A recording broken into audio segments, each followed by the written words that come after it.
Today I'm going to talk about my favorite game mechanism in a game called Macroscope. But before I get there, I wanted to thank a fellow creator and crowdfunder, Wendy Ice.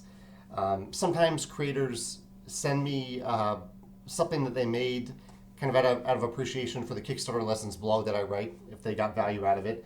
And Wendy sent me this beautiful copy of a book that she and her husband crowdfunded. Wendy was kind of the lead on the project, and David, her husband, was the illustrator of this beautiful linen embossed, fully illustrated Alice in Wonderland book. And it's beautiful. It's the type of thing where I opened the box and I just immediately treasured it. And that's something I love about Kickstarter, that it can have that impact on you when you open the box and see something for the first time and hold it for the first time. But speaking of things that look great on the table and that I treasure, or this game Macroscope, which I originally had. It's on Kickstarter right now, which is why I'm doing this video, unbeknownst to the creator. He'll find out soon. But I've heard about this game before Essen, and I got my coworker Morton to pick me up a copy of it from Essen. So this is the game Macroscope. It's a very, very light game. It's not really in the Stonemaier Games wheelhouse, but I like a mix of games. I like light games as well as heavy games. So I wanted to give it a try. And I had a good time with it. It's a really creative game, and it's centered around one core mechanism, which is really tied to the component, which is that the game looks like this. Let's see if we can get it on camera here. So it's this rather complicated box that you have to piece together, but the instructions are good.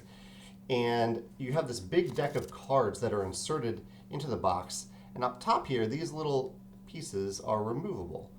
See how that's removable? And what it does, this effect that it has, is that you have a picture of a line drawing of a thing. This is a pine cone. But you don't know it's a pine cone when you start playing it. And you're trying to figure out what the thing is that's in the box. And you do this by choosing a number and revealing what's under it. This is a simplification of the rules. The rules, sometimes you have to roll a die to pick the number, but the most basic version of the rule is that you pick up one of these things and you reveal the tiny little sliver of information that you can get from under that token, and then eventually someone tries to guess what the object is. And I really, really love this component and how it conceals information from the players and reveals it little by little over the course of the game. It's a really, really clever mechanism of concealing information.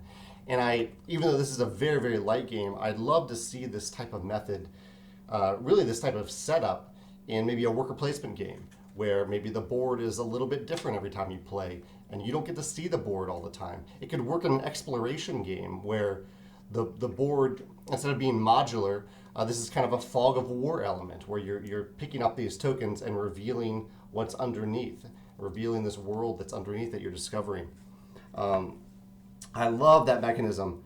It's a component, but it ties so closely in with the discovery element and the way it conceals information that I'd love to see it in other games as well. If you've played Macroscope and you want to mention your favorite game mechanism, I'd love to hear it. Or if you have a component in a game that conceals and reveals information in a really clever way, I'd love to hear about that as well. Thanks.